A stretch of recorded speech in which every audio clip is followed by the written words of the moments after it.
Movie शुरू होती है इस कहानी के मेन कैरेक्टर बॉब को दिखाने से, जो शहर के 1 मील में काम किया करता था। यहाँ उसकी वाइफ और एक बेटी भी थी जिसका नाम ईवा था। लेकिन हम जान पाते हैं कि ये दोनों से अलग रहा करता था। ईवा बड़ी हो रही थी, जिस वजह से उसकी अपने मॉम से दूरियां बढ़ती चली जा रही थीं। वो अपनी मॉम के किसी बात पर ध्यान ही नहीं देती, इसीलिए परेशान होकर उसकी मॉम बॉब से बात करती है। उसे सब कुछ बताने के बाद कहने लगती है कि आप उसके डैड हैं, उसे कुछ समझाने की कोशिश करे। लेकिन बॉब भी उसे सीधे मुंह बात नहीं करता, उल्टा यह कहते हुए बोलता है कि मैं अब तुम लोगों से किसी भी तरह का रिश्ता नहीं रखता। लेकिन जाहिर सी बात है कि ईवा उसकी बेटी जो थी, इसीलिए उसके बारे में सुनकर बॉब को भी काफी बुरा फील हुआ था। इसीलिए अपना मन हल्का करने के लिए वो एक बार में चला जाता है, जहां उसकी मुलाकात एक डीलर से हुआ, जहां वो बॉब से कहने लगता है कि मेरे बॉस नेल्सन को एक बहुत ही खास आदमी की जरूरत है और उसका सामान को खुफिया तरीके से एक जगह से दूसरे जगह पर पहुंचा सके।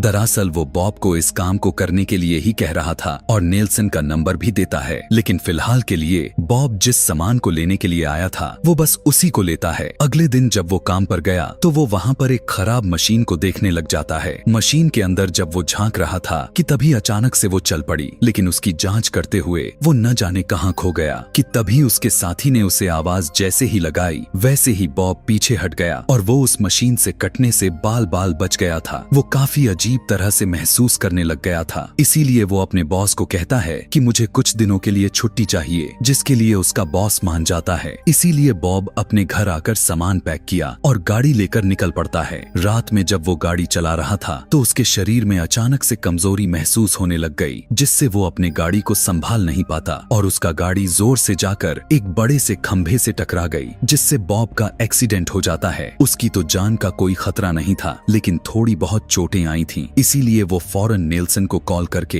इस बारे में खबर कर देता है कि उसकी गाड़ी की एक्सीडेंट हो चुकी है। जिसके बाद वो जल्दी से एक पास ही बने कैफे में चला जाता है। वो यहाँ के वॉशरूम में आकर अपने हाथ से ही अपने खून को साफ करता है। उसके पेट में तकलीफ महसूस होने लग गया। उसे लगने लगा कि शायद वहाँ भी चोट लगी होगी। उसे देखने के लिए वो अपना शर्ट हटाता है, लेकिन देखने को मिला कि उसका शरीर ही गायब हो रहा था और उसकी पसलियों वाली जगहों से हड्डियां नजर आना शुरू हो गई थीं। बॉब यह देखने के बाद थोड़ा बहुत घबरा गया, लेकिन अपनी मलहम पट्टियां करके बाहर आ जाता है, जहां कुछ ही देर में नेल्सन भी आ गया। उसके पास आकर वो उसे बताने लगता है कि मेरी गाड़ी काफी खराब हो गई है, जिसको ठीक करवाने के लिए मेरे पास पैसे नहीं हैं। उसकी बात सुनकर नेल्सन कहता है कि तो फिर ठीक है, अगर तुम मेरा सामान पहुंचाने वाला काम कर देते हो तो मैं तुम्हें पैसे भी दे दूंगा, जिससे तुम अपनी गाड़ी ठीक करवा सकते हो। अब जबकि बॉब के पास और कुछ चारा भी नहीं बचा हुआ था, इसीलिए उसे नेल्सन की बात माननी पड़ जाती है और नेल्सन उसे अपने घर लाता है। फिर अगले दिन वो बॉब को लेकर जंगल में आया और भालू को गन से शूट करके मार देता है और उसी मरे हुए भालू का सर काटकर एक बॉक्स में रख दिया। अगले दिन नेल्सन उसी बॉक्स को बॉब को दे देता है। इसमें दरअसल उसी भालू के शरीर के पार्ट्स थे, जिनको ब्लैक मार्केट में नेल्सन बेचना चाहता था, ताकि अच्छे खासे पैसे कमा सके, क्योंकि उस काले बाजार में इसी तरह के गलत चीजें हुआ करती थीं। खैर, बॉब देखता है कि उसकी गाड़ी ठीक हो चुकी है, इसीलिए वो नेल्सन का काम करने के लिए निकल पड़ता है। सफर करते करते काफी रात हो चुकी थी, इसीलिए वो अपने वाइफ के घर पर जाता है। पता चला कि घर पर ईवा नहीं थी। पूछने पर उसकी वाइफ बताने लगती है कि वो आज रात अपने दोस्त के घर ही रुकेगी, क्योंकि वो ऐसा पहले भी करती रहती है। अगले दिन बॉब उस डब्बे को पहुंचाने के लिए जाने लगा तो तभी ईवा भी घर लौट आती है। वो अपने डैड पर गुस्सा करती है कि इतने दिनों से गायब रहने के बाद आज आप क्यों आए हैं, लेकिन बॉब की तबीयत ठीक न होने की वजह से वो कोई भी जवाब नहीं देता। इसीलिए ईवा बिना नोटिस किए घर के अंदर चली जाती है। बॉब उस आदमी के पास पहुंचकर उसके डब्बे को उसे दे देता है। आदमी ने उसे बताने लगा कि तुम नेल्सन के साथ काम मत करो, वो बहुत ही खतरनाक इंसान है। लेकिन तबीयत बिगड़ने की वजह से बॉब उसकी बातों पर ज्यादा ध्यान नहीं देता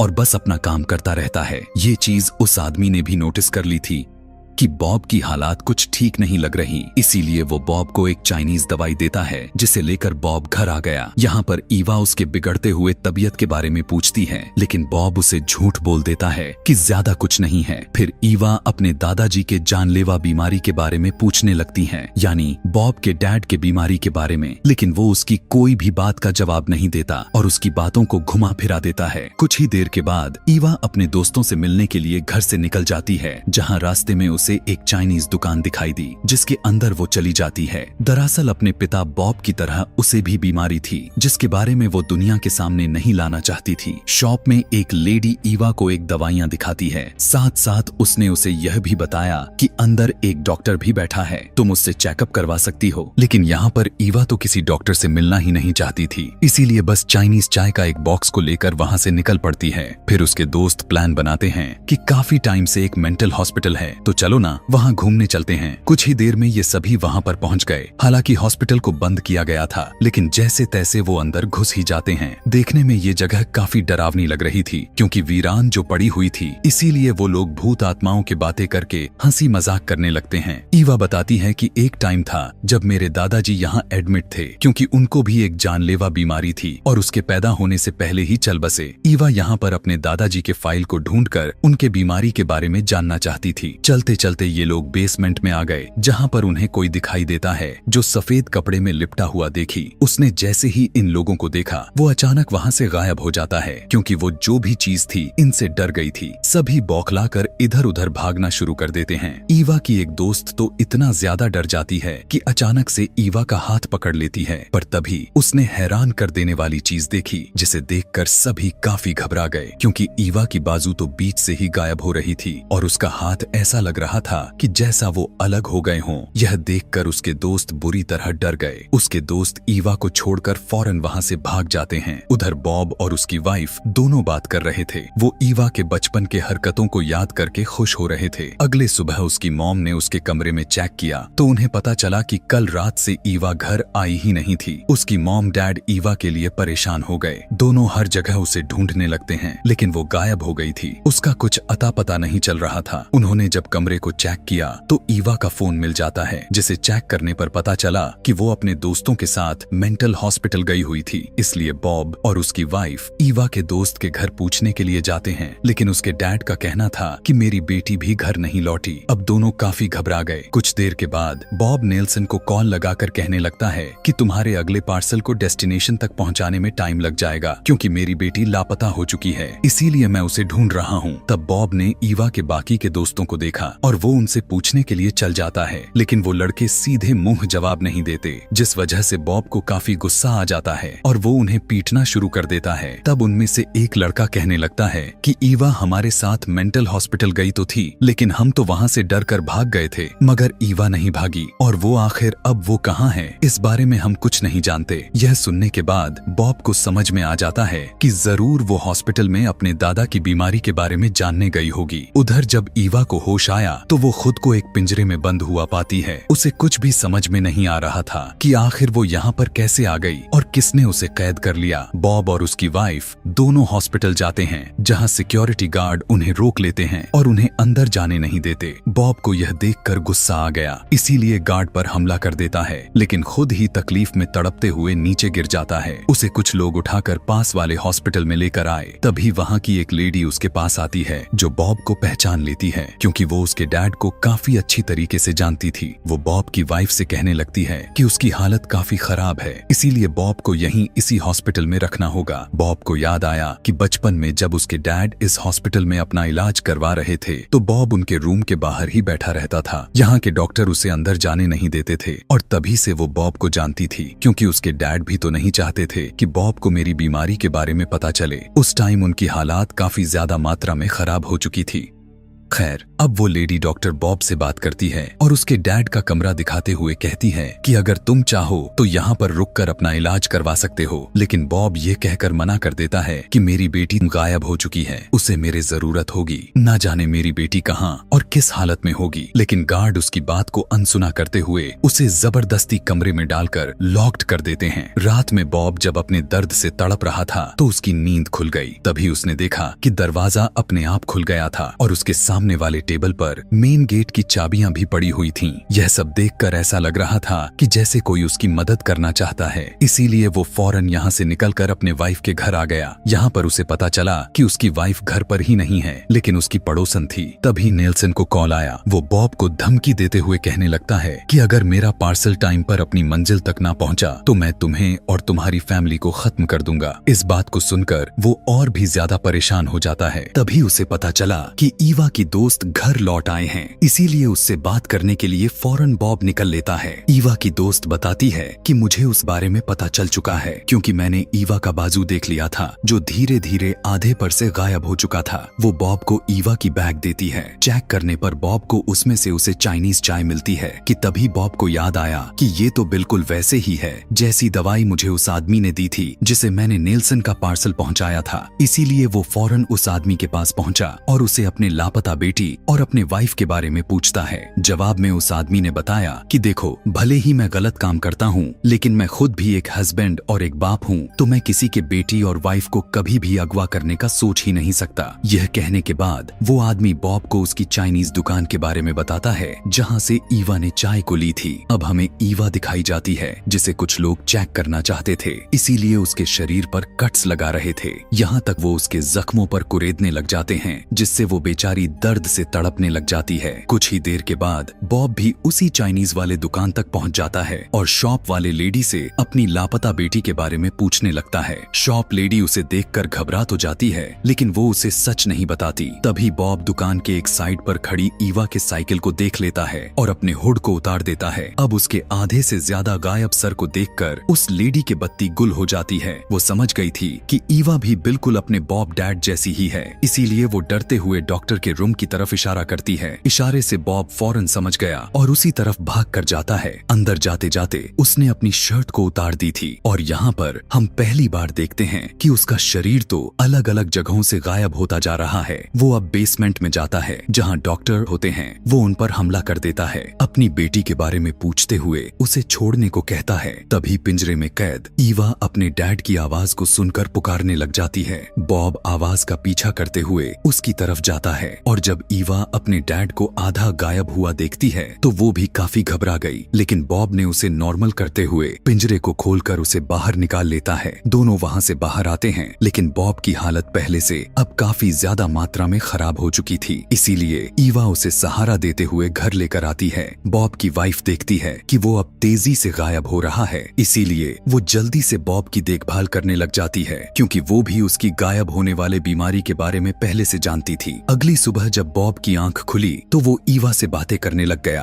वो उसे बताने लग जाता है कि मैं तुम दोनों से इस बीमारी की वजह से ही दूर चला गया था, ताकि मेरी वजह से तुम दोनों को किसी तरह का तकलीफ न मिले, वरना मैं तुम लोगों से बहुत ही प्यार करता हूँ। लेकिन अब मुझे समझ आ रही है कि शायद ये चीज हमारे खून में ही है, जो ना चाहते हुए भी मेरी वजह से तुम्हें भी मिल गई, जैसे मुझे मेरे डैड की तरफ से मिली थी। कुछ टाइम गुजरने के बाद वो यहाँ से जाने के लिए अपना सामान को पैक करने लग गया। उसने बताया कि मेरे अंदर बहुत कमजोरी हो गया है, इवन वो गिर भी पड़ता है। उसका कहना था कि इससे पहले कि ये दुनिया के सामने सच आ जाए, मैं उससे पहले ही सबसे दूर चला जाता हूँ। यह सुनने के बाद ईवा भी उसके साथ जाने के लिए कहती है, क्योंकि कुछ दिन के बाद उसका भी यही हस्र होने वाला था। इससे बॉब की वाइफ काफी दुखी हो गई। ना चाहते हुए उसे दोनों को भेजना पड़ जाता है, जिसके बाद दोनों बाप बेटी गाड़ी में बैठकर वहाँ से निकल पड़ते हैं। रास्ते में उनके बीच काफी बातें भी चलते हैं। बॉब कहता है कि मैं हमेशा तुम लोगों से काफी सख्ती से पेश आता था ताकि तुमसे दूर रह सकूं, क्योंकि तुम लोगों के साथ रहकर बोझ बनना नहीं चाहता था।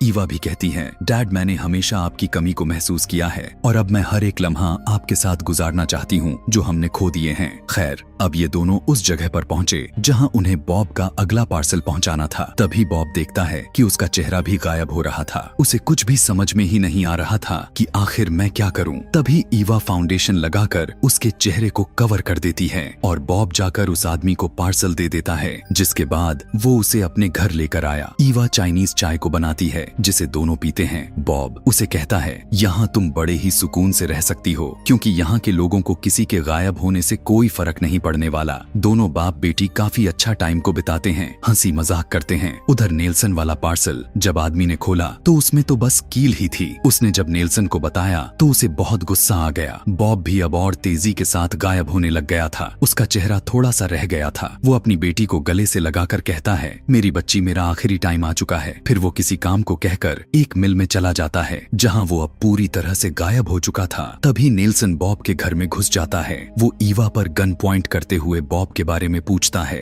तब वो कहती है कि वो तो मुझे यह घर बेचकर चले गए हैं, लेकिन नेल्सन जानता था कि ये सब सच तो बिल्कुल भी नहीं है, क्योंकि बॉब का सामान अभी भी इधर ही पड़ा हुआ था। इसीलिए वो बॉब की गलती की सजा ईवा को देने का सोचता है। वो बुरी तरह से उसे घूरते हुए अजीब तरह की हरकत कर ही रहा था कि तभी जोर से उसे किसी ने धक्का दे दिया। यह देखकर ईवा समझ गई थी कि ये मेरे पापा है, जो हालांकि पूरी तरह से गायब हो गए थे, लेकिन फिर भी मेरी मदद करने के लिए आ चुके हैं। जिसके बाद बॉब नेल्सन को इतना ज्यादा मारता है कि उसकी जान ही ले लेता है। यहाँ पर ईवा अपने गायब डैड से बात करती है, जिसे वो वादा करते हुए कहते हैं, ईवा मेरी बच्ची, आगे से मैं तुम्हें छोड़कर कभी भी नहीं जाऊंगा। भले ही मैं इनविजिबल यानी मेरा वजूद होने के बाद भी गायब है, नजर नहीं आ रहा, चाहे जो भी हालात है, मैं तुम्हारा हिफाजत करता रहूंगा। जल्द ही उसने नेल्सन की लाश उठाकर जंगल में फेंक दी, जिसे भालू खा जाता है। अब ईवा एक दुकान से चश्मे को खरीदकर गाड़ी में आकर बैठ जाती है और बॉब से बात करने लग गई। वो चाहती थी कि जब दोनों पूरी तरह से गायब हों, तो दोनों एक दूसरे को चश्मे की मदद से देख सकें। बॉब उसे बताता है कि जब मेरे डैड गायब हो गए थे तो वो नहीं चाहते थे कि मैं उन्हें ऐसी हालत में देखूं जिस मेंटल हॉस्पिटल में उन्हें भर्ती किया गया था, जहां से वो गायब हुए थे। मैं उसके साथ वाले हॉस्पिटल में एडमिट था। वहां पर मुझे पता चला कि मेरे डैड तो जिंदा हैं, जबकि मैं और बाकी के सब उनके बारे में बस यही समझ रहे थे कि वो मारे गए हैं, लेकिन वो तो सिर्फ गायब हुए थे, क्योंकि उन्होंने मेरे लिए रूम का दरवाजा भी खोला और टेबल पर मेन गेट की चाबियां भी रख दी थी, ताकि मैं वहां से निकल सकूं। जिससे हम समझ पाते हैं कि उस टाइम जिसने बॉब की हेल्प की थी वो कोई और नहीं बल्कि वो बॉब के डैड ही थे। ईवा भी उसे सारी बात बताती है। जब वो लोग मेंटल हॉस्पिटल में घूमने के लिए गए थे, यानी सफेद कपड़े में लिपटा हुआ इंसान, तब बॉब कहता है कि हाँ, मेरे डैड उस मेंटल हॉस्पिटल में अभी भी जिंदा हैं। वो गायब होकर इतने सालों से वहाँ पर भटक रहे हैं। सबको लगता है कि जैसे वहाँ पर कोई भूत है, इसलिए वहाँ पर अब कोई नहीं जाता। यह सुनकर ईवा काफी खुश हो जाती है और कहती है कि अगर मेरे दादाजी जिंदा हैं तो मैं उनसे जरूर मिलूंगी, जरूर उनसे बात करूंगी, क्योंकि अक्सर मैं उन्हें याद किया करती हूँ। और जब मैं भी गायब हो जाऊंगी तो हम तीनों मिलकर एक साथ रहेंगे और दादाजी को भी वहाँ से आजाद करवा लेंगे। जिसके साथ ये कहानी भी यहीं पर खत्म हो जाती है।